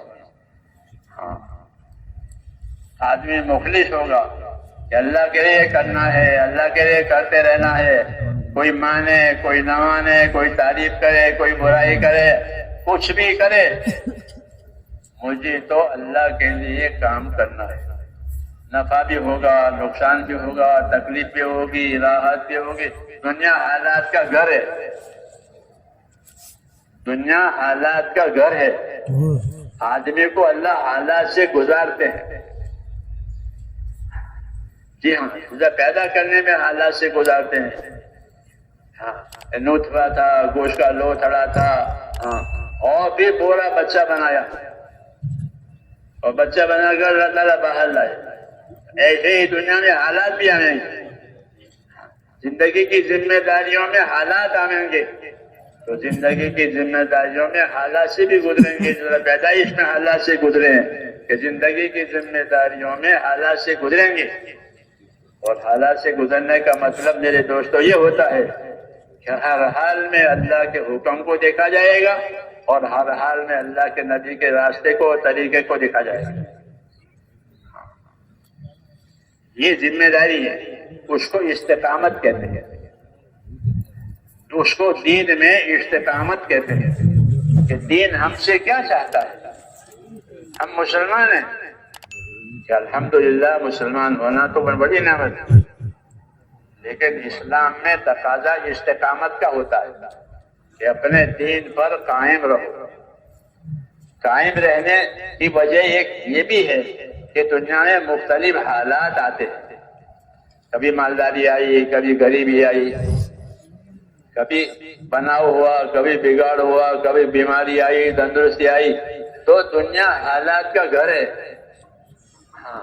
اللہ نے سمجھایا ہے کہ کبھی رات چھوٹی ہو جائے گی، دن بڑے ہو جائیں گے، کبھی دن چھوٹے ہو جائیں گے، رات بڑی ہو جائے گی. یولج اللیل فی النہار ویولج النہار فی اللیل. یہ مثال کیوں سمجھائی ہے؟ سب جانتے ہیں کہ یہ گرمی کی دنوں میں رات چھوٹی ہوگی اور دن بڑے ہو جائیں گے، اور سردی میں دن. کہ یہ تمہارے حالات کو سمجھانے کے لیے ہے کہ کبھی تمہارے حالات تنگ ہو جائیں گے، کبھی تمہارے حالات تنگ ہو جائیں گے، اور کبھی تمہارے حالات کھل جائیں گے. جیسے رات لمبی ہو گئی بہت آرام ملتا ہے، اور کبھی رات چھوٹی ہو گئی آرام پورا نہیں ہوتا. دن بڑا ہو گیا، کام بڑھ گیا. تو جس طرح دن رات کے چھوٹے بڑے ہونے، ایسے تمہاری زندگی کے حالات بھی کہ کبھی حالات تنگ ہو جائیں گے، کبھی حالات کھل جائیں گے. تو کیا کرنا ہے کہ زندگی کو حکم سے گزارنا ہے، حالات کے حساب سے نہیں گزارنا ہے. یہ دعوت ہے کہ زندگی حکم کے حساب سے گزارو، جو حکم ہے وہ پورا کرو، جو حالات ہیں وہ نہیں. مسلمان وہ ہوتا ہے جو حالات کو نہیں دیکھتا، حکم کو دیکھتا ہے کہ اس وقت میں کیا حکم ہے. حضرت مولانا محمد یوسف صاحب رحمۃ اللہ علیہ فرماتے تھے کہ ہم تو حکموں والے ہیں، یعنی مسلمان کہ وہ تو حکموں والے بنتے ہیں، ان کے سامنے تو حکم ہوتے ہیں کہ اب کیا حکم ہے، اب کیا حکم ہے، اب کیا حکم ہے. وہ حالات کو نہیں دیکھتے بلکہ حکم کو دیکھتے ہیں کہ اس کی کیا نشانی ہے. تو فرمایا اس کی نشانی یہ ہے کہ ہماری عبادت کا نظام، نماز، روزہ، حج، یہ چاند کے حساب سے ہے کہ چاند دیکھ کر روزہ رکھیں گے، چاند دیکھ کر عید کریں گے، چاند دیکھ کر حج کریں گے. قمری حساب کہتے ہیں اس کو، قمری حساب، چاند کا حساب. کہ چاند کے حساب سے کوئی کام موسم سے متعلق نہیں ہے. دوسرے لوگوں کے ہاں موسم مقرر ہے، یہ گرمی کے مہینے، یہ سردی کے مہینے. یہ گرمی کا مہینہ ہے، چھٹیاں کرو. گرمی ہے اب کام نہیں ہوگا. جو ملک ٹھنڈے ہوتے ہیں وہ سردیوں میں ٹھنڈا ہے، چھٹی کرو. تو ان کے ہاں یہ حساب ہے کہ ہمارے ہاں یہ حساب نہیں. یہ گرمی کا مہینے ہے، یہ چھٹی کرو، یہ سردی کے مہینے میں ہے، چھٹی کرو. ہم تو چاند کے حساب سے چلے کہ چاند میں یہ باتیں ہوتی، گرمی آئی سردی، بلکہ نماز سردی میں بھی آئے گی، گرمی بھی آئے گی، بارش میں بھی نماز ہوگی. ارے ہوگی. اور حج ہوگا، گرمی میں بھی ہوگا، سردی میں بھی ہوگا. جب سردی میں حج ہوتا ہے تو لوگوں کو مزدلفہ میں اور عرفات میں زکام ہو جاتا ہے، ٹھنڈ لگ جاتی ہے. کیونکہ حرم میں ہوتے ہیں، کوٹ سویٹر تو پہن نہیں سکتے حج کی وجہ سے، تو بیمار ہو جاتے ہیں. جی ہاں، کہ ٹھنڈی لگ گئی، حج ٹھنڈی میں آیا، حج گرمی میں آیا، سر بھی نہیں چھپا سکتے. جی ہاں، تو کہا کہ ہم تو حکموں والے ہیں، حالات والے نہیں. ہم تو ہر حال کا حکم دیکھیں گے اور جس حال میں جو حکم ہوگا وہ پورا کریں گے. اگر حال میں آسانی ہے تو شکر کے ساتھ، اگر حال میں دشواری ہے تو صبر کے ساتھ. رمضان گرمیوں میں آیا تو کیا کریں گے؟ مشورہ کریں گے کہ بھائی رمضان اب کا گرمیوں میں جون جولائی میں آ رہا ہے تو مشورہ کرو کہ نہ ہاں رمضان جون جولائی میں ہوگا، لمبا دن اور گرم دن، لیکن روزہ رکھیں جو ہمارے اللہ کا حکم ہے۔ حج گرمیوں میں آیا اور وہ علاقہ بھی گرم ہے، لو چلتی ہے۔ حج کا محکمہ لوگوں کو اعلان کرتا ہے کہ گرمیوں میں باہر مت پھرو، گرمی جان لیوا ہے، ان الشمس قتالا، کہ گرمی جان لیوا ہے، باہر نہ پھرو۔ لیکن گرمی میں حج کریں گے کیوں کہ ہم تو بندے ہیں، جو حال آیا وہی بھی صحیح اور جو حکم آیا وہ بھی صحیح، کہ ہم حال والے نہیں ہیں، ہم تو حکم والے ہیں۔ اس لیے ہماری عبادتیں موسموں پر نہیں ہے بلکہ چاند کے حساب سے بھی، کہ گرمی میں بھی، سردی میں بھی، بارش میں بھی۔ یہ کیا ہوا؟ یہ زمین پر اللہ کے اطاعت کا نمونہ ہوا کہ ہم اللہ کے اطاعت والے ہیں، کہ ہم حال کو نہیں دیکھیں گے بلکہ حال کو برداشت کریں گے اور حکم کو دیکھیں گے، حکم کو پورا کریں گے۔ یہ دعوت ہے کہ جو حال آیا اس کو برداشت کریں گے، جو حکم آیا اس کو پورا کریں گے۔ اچھا حال آیا تو شکر کے ساتھ، ناگوار حال آیا تو صبر کے ساتھ۔ اس کو اطاعت کہتے ہیں کہ اطاعت ہر حال میں ہوتی ہے، اور اطاعت جو ہے میرے بھائیوں مذہب کی جان ہے، مذہب کی جان۔ جتنی محنتیں، جتنا علم سکھایا جاتا ہے وہ سب اطاعت کو کامل کرنے کے لیے سکھایا جاتا ہے، کہ محنت بھی کرو، علم بھی سیکھو، تاکہ تمہارے ہاتھ سے اطاعت پوری ہو جائے۔ علم نہیں ہوگا تو جہالت سے اطاعت ہوتی نہیں ہے، محنت نہیں ہوگی تو غفلت اور سستی سے بھی اطاعت نہیں ہوگی۔ اس لیے محنت بھی کرو اور دین بھی سیکھو۔ علم و ذکر کا مطلب یہ ہے کہ دین سیکھو اور محنت بھی کرو، کہ محنت کرنے کی وجہ سے ان دین پر چلنے کی طاقت پیدا ہوگی۔ والذین جاہدوا فینا لنہدینہم سبلنا، کہ جو ہمارے راستے کی محنت کریں گے ہم ان کو اپنے راستوں کی رہبری کریں گے۔ تو محنت کرنے سے دین پر چلنے کی طاقت پیدا ہوگی، لیکن طاقت صحیح خرچ ہو جائے اس کے لیے علم و ذکر دیا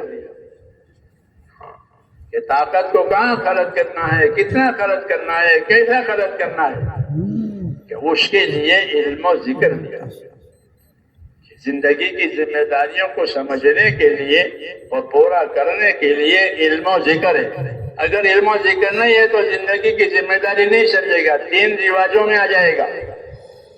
جیسا اب ہے کہ دین رواجوں میں ایک رواج ہے وہ کرتے ہیں، ہاں تو دین رواجوں کا نام نہیں ہے بلکہ دین تو عملوں اور طریقوں کا نام ہے۔ اس لیے ہماری دعوت میں علم و ذکر کو رکھا گیا ہے کہ وہی اصل ہے۔ جیسے ریل چلنے کے لیے پٹڑی اصل ہے، پٹڑی نہیں ہے تو ریل نہیں چلی، کتنی فاسٹ ٹرین ہو لیکن پٹڑی نہیں ہے، پٹڑی نہیں ہے تو وہ کچھ نہیں۔ تو زندگی ہماری پٹڑی پر ہے میرے بھائی۔ وہ پٹڑی کیا ہے؟ کہ وہ پٹڑی علم و ذکر ہے۔ تیسرا نمبر ہماری تبلیغ میں اس کو تیسرا نمبر کہتے ہیں۔ یہ کوئی تبلیغ کی وجہ سے نہیں آیا، یہ تو شروع سے ہے نبیوں کی دعوت میں، کہ نبی کی دعوت بغیر علم و ذکر کے ہوتی نہیں ہے، کہ علم کے ذریعے سے اللہ کے حقوق سمجھائے جاتے ہیں، علم کے ذریعے سے بندوں کے حقوق سمجھائے جاتے ہیں، ہاں پھر اس کے طریقے سمجھائے جاتے ہیں کہ ان حقوق کو کیسے ادا کرو گے۔ اس لیے ہر نبی کے زمانے میں اللہ نے علم اتارا، ذکر اتارا، ہمارے لیے بھی علم و ذکر اترا۔ قرآن حدیث ہمارا علم و ذکر ہے، قرآن حدیث وہ ہمارا علم و ذکر ہے، وہی ہم کو یاد کرایا ہے کہ اس کے ذریعے سے ہم اللہ کی منشا اور اس کی مرضی پہچانیں گے، وَأَنزَلْنَا إِلَيْكَ الذِّكْرَ لِتُبَيِّنَ لِلنَّاسِ مَا نُزِّلَ إِلَيْهِمْ، ہم نے آپ پر ایک ذکر اتارا ہے، ایک یاد کرنے کی، عمل کرنے کی کوئی چیز آپ پر اتاری ہے تاکہ لوگوں کو آپ کھول کھول کر بتاؤ۔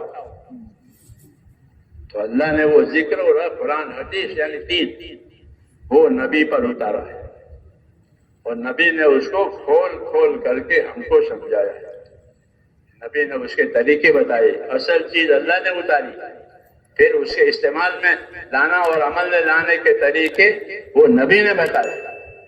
اس لیے ہمارے دین میں دو چیزیں ہوئی، حکم اللہ کا، طریقہ رسول کا، حکم اللہ کا، طریقہ رسول کا۔ آدمی جتنا پکا ہو جائے گا اپنے دین میں، اتنی دو چیزیں بھی اس کی زندگی میں پکی ہوگی کہ وہ ہر حال کا حکم دیکھے گا، اور اس حال میں نبی کی کیا سنت ہے، کیا طریقہ ہے، وہ بھی دیکھے گا۔ یہی مقصد ہے دعوت اور محنت کا، کہ دعوت اور محنت کے ذریعے سے زندگیاں حکموں پر آوے، طریقوں پر آوے۔ حرکت بھی غفلت دور کرنے کے لیے کہ حرکت کرو، بیوی بچوں میں رہو گے تو کیا سمجھو گے، کاروبار میں رہو گے تو کیا سمجھو گے۔ اس لیے امت کو حضور نے حرکت دی ہے، اور یہ حرکت کے لیے نہیں ہے، بلکہ اس حرکت کے ذریعے سے علم و ذکر کو عام کرنا ہے، کہ ہر ایک آدمی سیکھنے والا بنے، ہر ایک آدمی سکھانے والا بنے، ہر ایک آدمی سیکھنے سکھانے کی دعوت دے۔ یہ منشا ہے تاکہ ہر طبقہ اپنی ذمہ داری سمجھ لے کہ ہر طبقے کی کیا ذمہ داری ہے، تاجر کی تجارت میں کیا ذمہ داری ہے، زمیندار کی زمینداری میں کیا ذمہ داری ہے، مزدور کی مزدوری میں کیا ذمہ داری ہے، اقتدار اور عہدے والے ان کے عہدے والے میں ان کیا ذمہ داری ہے۔ یہ علم و ذکر کا مقصد ہوتا ہے کہ علم و ذکر کے ذریعے سے یہ چار طبقے ہوتے ہیں دنیا میں، تاجروں کا طبقہ، زمینداروں کا طبقہ، ملازمت والوں کا طبقہ اور حکومت والوں کا طبقہ۔ ان چار طبقوں میں دنیا بٹی ہوئی ہے، یہ چار ہی ہیں معیشت کے طبقے کہلاتے ہیں، زندگی گزارنے کے، حاکم حکومت میں، تاجر تجارت میں، مزدور میں، زمیندار زمینداری میں۔ یہ زندگیوں کی گزرنے کی چیزیں ہیں، گزارے کے یہ چاروں طبقوں کو علم و ذکر دیا ہے۔ یہ ہماری دعوت کی غرض ہے کہ ہم دعوت اس لیے دیتے ہیں لوگوں کے، بھائی ادھر آؤ ادھر آؤ ادھر آؤ، تاکہ تاجر تجارت کا دین لے، مزدور مزدوری کا دین لے، حاکم حکومت کا دین لے، زمیندار زمینداری کا دین لے، عبادت گزار عبادت کا دین لے۔ یہ حرکت علم و ذکر کو عام کرنے کے لیے ہے کہ ہم کو حرکت دی ہے، جیسے چکی چلتی ہے گھروں میں تو چاروں طرف آٹا گرتا ہے، اس طرح دین کو حرکت دی ہے تاکہ چاروں طرف دینداری پھیلے، چاروں طرف دینداری پھیلے۔ ہاں، خالی حرکت مقصود نہیں ہے، بلکہ حرکت علم و ذکر کے ساتھ ہے، حرکت اخلاق اخلاص کے ساتھ ہے۔ جی ہاں، ہماری حرکت جو نبیوں والی کہلاتی ہے وہ اخلاق اور اخلاص کے ساتھ ہے، اللہ کے لیے ہے، اللہ کے بندوں کی بھلائی اور ان کی ہمدردی کے لیے ہے، یہ اخلاق کہلاتے ہیں۔ جی ہاں، اور یہ حرکت علم و ذکر کے ساتھ ہے، کوئی رواجی بات نہیں ہے، کوئی خاندانی، ہمارا خاندانی روایت ہے کہ نا، خاندانی روایت میں جو اللہ رسول نے طریقہ بتایا ہے وہ۔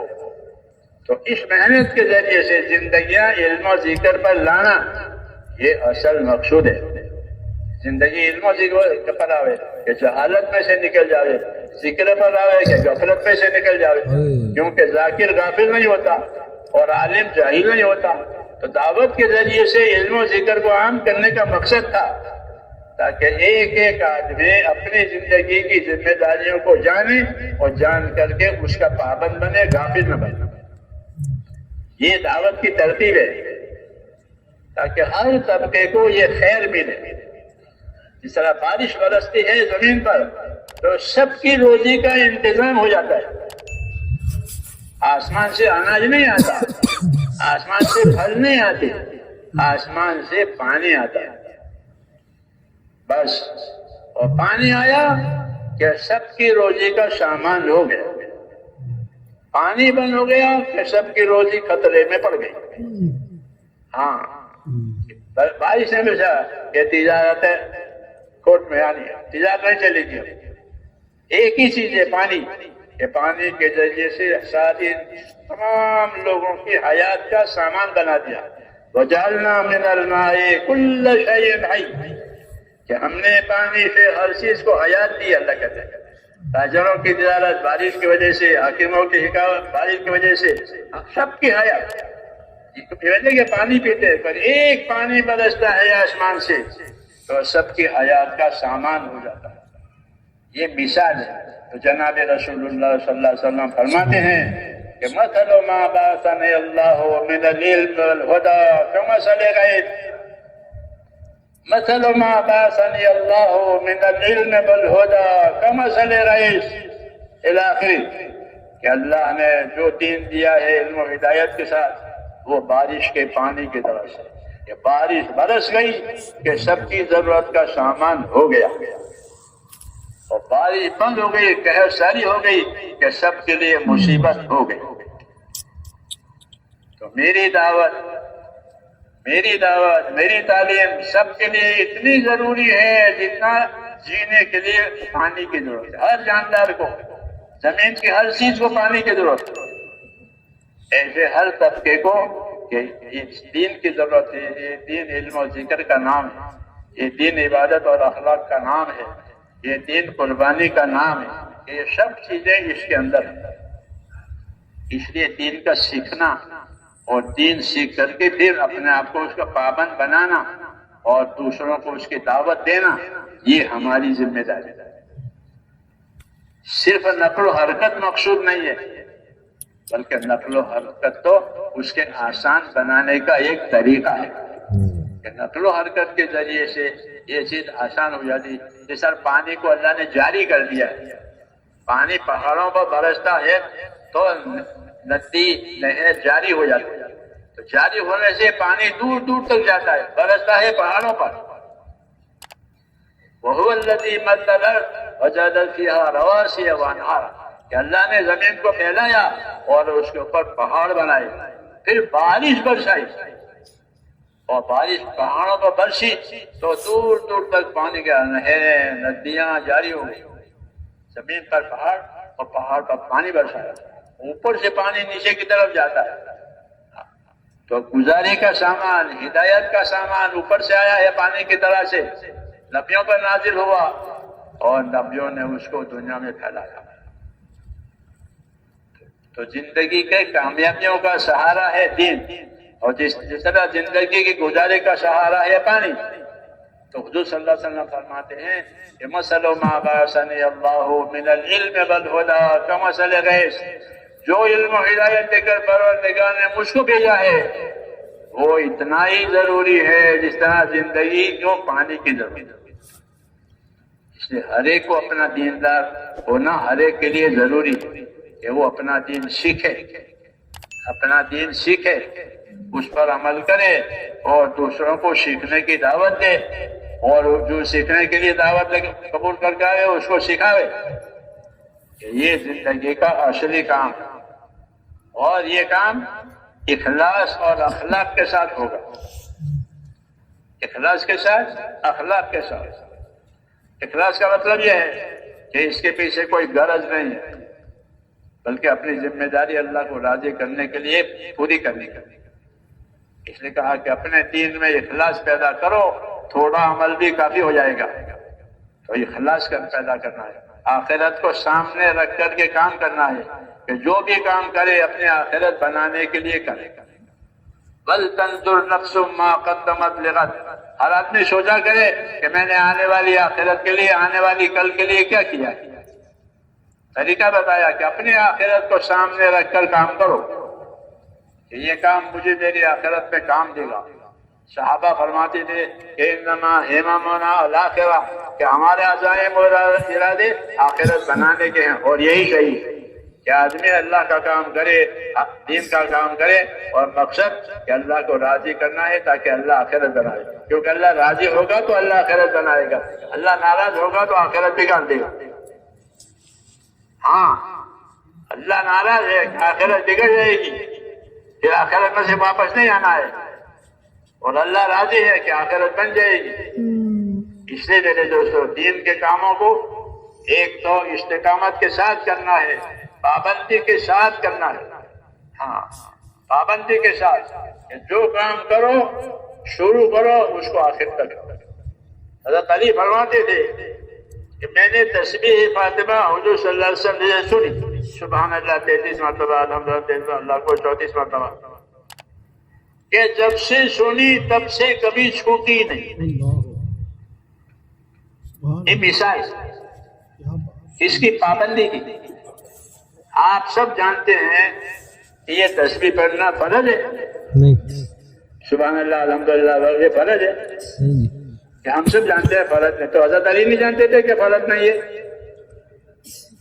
وہ بھی جانتے تھے کہ فرض نہیں ہے، کہ جھگڑا فرض واجب کا نہیں ہے، جھگڑا پابندی کا ہے، تقاضا پابندی کا ہے کہ اپنے ذمے جو عمل دیے ہیں اپنے آپ کو اس کا پابند کرو، اس کو استقامت کہتے ہیں۔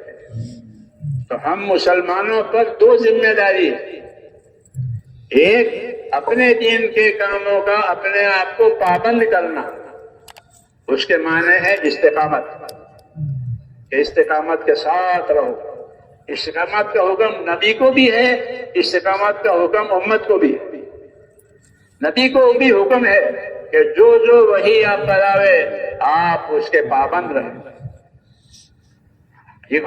فاستقم کما امرت، جو امر جو حکم اللہ کی طرف سے آپ پر آئیں آپ اس کے پابند بنیں۔ ومن تاب معک، اور وہ لوگ بھی پابند بنے جو توبہ کر کے مسلمان بن کے آپ کے ساتھ ہوئے ہیں، وہ بھی اس کے پابند بنے۔ تو اس آیت میں نبی کو بھی پابند ہونے کا حکم دیا اور ہم کو بھی پابند ہونے کا حکم۔ تو پابندی کس چیز کی ہوگی؟ کہ دین کے کاموں کی ہوگی۔ فرائض ہیں تو فرائض کے پابند بنیں گے۔ نماز، روزہ، زکوٰۃ، حج، یہ فرائض کہلاتے ہیں۔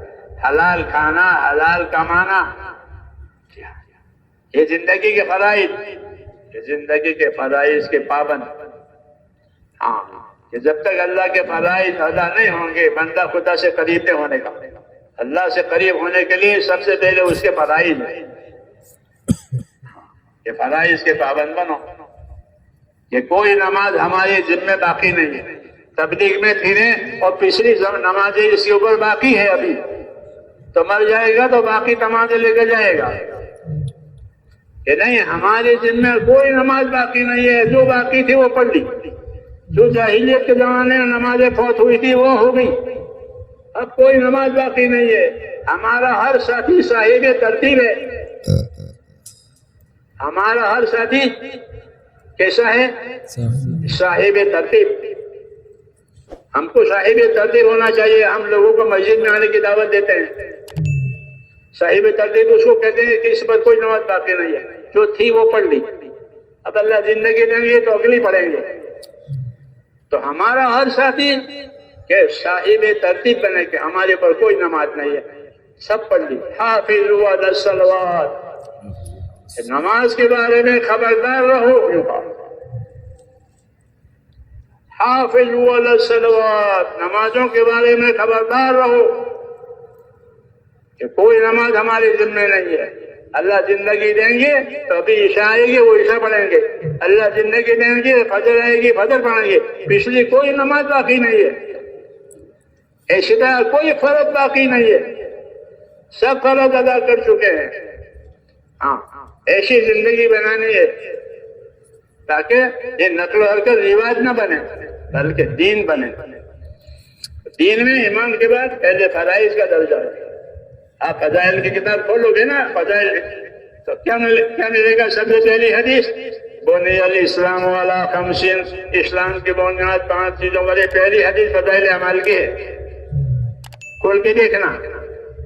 کلمہ، نماز، روزہ، زکوٰۃ، یہ دین ہے، اس کے سب ادا کرنے والے مسلم کہ اسلام کے یہ فرض، تو پہلی ذمہ داری کہ ہمارے اوپر کوئی فرض باقی نہیں ہے، جو فرض ہے وہ ہم نے ادا کی۔ اللہ زندگی دیں گے تو آئندہ آنے والے فرائض بھی ادا کریں گے، اس کو استقامت کہتے ہیں۔ تو ہمیں دین پر استقامت کے ساتھ رہنا ہے۔ دوسرا کہ ہمیں دین کا مددگار بننا ہے۔ کیا بننا ہے؟ کہ دین کے پابند بنو، یہ انفرادی زندگی، اور دین کے مددگار بنو، یہ اجتماعی زندگی، کہ مسلمان اجتماعی زندگی میں دین کے مددگار بنے، کیونکہ یہ حکم اجتماعی ہے۔ یا ایھا الذین آمنوا کونوا انصار اللہ، اے ایمان والو تم سب کے سب اللہ کے دین کے مددگار بنو، کہ اللہ کے دین کے لیے ماحول بناؤ تاکہ رکاوٹیں ختم ہو جاوے، لوگوں کو دین کے لیے آسانی ہو جاوے۔ اس لیے حضور صلی اللہ علیہ وسلم نے امت کو حرکت دی ہے دین کی، تاکہ امت کا دین آسان ہو جائے۔ یہ نصرت ہے ہمارا، یہ عمل، یہ محنت، یہ نصرت کا عمل ہے۔ تبلیغ کے نام سے جو ہے نا، یہ نصرت کا عمل ہے۔ ایک ایک مسلمان کو اپنے دین کی مدد کے لیے حکم دیا ہے کہ اپنے دین کی مددگار بنو، سیکھو، سکھاؤ، سیکھنے کا ماحول بناؤ، دوسروں کو دعوت دو، اور تاکہ تمہاری اجتماعیت یہ دین کی مددگار بنے۔ تو اجتماعی زندگی میں ہم اپنے دین کے مددگار ہیں، اور اپنے انفرادی زندگی میں، کہ انفرادی زندگی میں ہمارا ہر ساتھی نبی کی سنتوں کا پابند رہے۔ اپنی انفرادی زندگی میں وہ دیکھے کہ نبی کی کیا کیا سنتیں ہیں، کہ سنتوں کا اکثر تعلق انفرادیت سے، مسجد میں کیسے داخل ہوں گے، مسجد سے کیسے نکلیں گے، وضو کا سنت طریقہ کیا، نماز کا سنت طریقہ۔ تو انفرادی ہماری زندگی سنتوں والی، اور اجتماعی زندگی نصرت والی، یہ ہمارے کام کا تقاضا ہے کہ ہمیں اپنی سنتوں کی بھی خبر ہونی چاہیے، اور نصرت کی ذمہ داری کی بھی خبر ہونی چاہیے، کہ ہمارے ذمہ یہ تقاضا ہے، نصرت کرنی ہے، فلاں جگہ جانا ہے، فلاں جگہ پہنچنا ہے، فلاں جگہ دین کی محنت کو لے جانا ہے، یہ نصرت۔ اور اپنی انفرادی زندگی میں، کہ اپنی انفرادی زندگی میں صبح سے شام تک اور شام سے صبح تک کیا کیا سنتیں ہیں ہمارے دینی دنیاوی کاموں میں، اس سنتوں کے ہم پابند ہیں۔ تو انفرادی زندگی سنتوں والی، اجتماعی زندگی نصرتوں والی، یہ ہمارے کام کا تقاضا ہے۔ اس لیے علم و ذکر ضروری ہے۔ علم و ذکر نہیں ہوگا تو پتہ ہی نہیں کہ کیا سنت ہے، کیوں کہ علم ہی نہیں ہے۔ تو علم و ذکر ساری کمزوریوں کو دور کرنے کے لیے، کہ علم و ذکر ہوا تو گاڑی پٹری پر آ گئی، ہاں علم و ذکر آیا تو گاڑی پٹری پر آ گئی، ہاں اب تھوڑی ہی دیر میں وہ منزل کو پہنچا دی، تو اپنی پٹری پر ہے، اور پٹری پر نہیں ہے تو کہ پٹری پر نہیں تو گاڑی خود ہی ڈھیر ہو جائے گی۔ تو ہماری دعوت، ہماری محنت ایک پٹری پر ہے میرے بھائی، وہ علم و ذکر کی پٹری ہے۔ تیسرا نمبر کہ اللہ کا کیا حکم ہے اس کا علم ہو، پھر نبی کی اس میں کیا سنت طریقے ہیں اس کا علم ہو۔ یہ انفرادی زندگیوں سے بھی تعلق رکھتا ہے، انفرادی اور اجتماعی زندگی سے بھی تعلق رکھتا ہے۔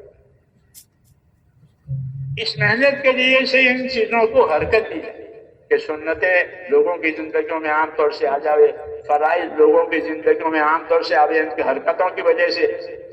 ہاں تو یہ حرکت میرے دوستو دین کو پھیلانے کے لیے، حرکت کے لیے نہیں، جیسے اذان کے لیے نہیں ہے، بلکہ اذان نماز کی خبر دینے کے لیے۔ جب اذان ہوئی ہے نماز کا وقت ہو گیا، چلو۔ تو اذان کے لیے نہیں ہوتی، اس لیے دعوت کے لیے نہیں ہوتی، بلکہ دعوت تو دین پر چلنے چلانے کو کے تقاضوں کے لیے ہوتی ہے۔ یہ دعوت ہے اور یہ تقاضے ہیں، تو ہر آدمی اپنی انفرادی زندگی میں کیا تقاضے ہیں وہ بھی دیکھے، اجتماعی زندگی میں کیا تقاضے ہیں وہ بھی دیکھے، معلوم نہیں ہے تو سیکھے۔ علم و ذکر کا یہی تقاضا ہے۔ اس لیے میرے بھائیوں اس کام کو اسی طریقے پر کرنا ہے، تاکہ جس طرح افراد کی بڑھوتری ہوگی کہ اب بہت لوگ آ گئے، ایسا بہت علم و ذکر بھی بڑھ گیا، علم و ذکر بھی بڑھ گیا۔ تقاضا ہے کہ جس طرح مادی ترقی ہو کہ مانوی اور ایمانی ترقی بھی ہو، یہ تقاضا ہے۔ اس لیے ہم کو ایسی محنت کی گئی ہے کہ ایک طرف سے مادی ترقی بھی ہوگی کہ اسے ماننے والے بہت ہو جائیں گے، اور پھر دوسری ترقی یہ کو صحیح سمجھ کر صحیح کرنے والے، صحیح کرانے والے یہ بھی پیدا ہو۔ تو علم و ذکر سے یہ چیزیں بنتی ہیں، لیکن اس کو ہم نے سائڈ میں کر دیا ہے، حالانکہ وہی تھا اصل علم و ذکر، کہ اللہ کی عبادت بھی علم و ذکر کے ساتھ، اور بندوں کے حقوق ہوں گے تو وہ بھی علم و ذکر کے ساتھ ادا ہوں گے۔ یہ بڑی اہم چیز ہے، اللہ تعالیٰ ہمیں اس کی توفیق دے۔ اس کے لیے میرے بھائیوں نقل و حرکت بھی کرنی ہے، سیکھنا سکھانا بھی ہے، دوسروں کو دعوت دینی ہے، اور اس پہلو کو روشن کرنا ہے، اس پہلو کو روشن کرنا ہے تاکہ جہالت ختم ہو جاوے اور ہماری لائن علم والی بنے، غفلت ختم ہو جاوے اور ہماری لائن ذکر والی ہو جائے۔ کہ ذاکر ہوتا ہے وہ غافل نہیں ہوگا، اور جاننے والا ہوگا وہ جاہل نہیں ہوگا۔ تو جاننے والا بننا ہے کہ میری زندگی کیا ذمہ داری ہے، اور غافل نہیں بننا ہے بلکہ اس ذمہ داری کو پورا کرنا ہے۔ علم و ذکر کا یہ تقاضا ہے، تو اس کے لیے تیار ہے؟ ہاں، تو اب جو تقاضے اس کو پورا کرنے کے لیے دیے جائیں اس کو اوڑھنا ہے، اور اس کے لیے اوڑھنا ہے تاکہ یہ چیزیں ہماری زندگی میں آ جائیں۔ اب بتاؤ اس کو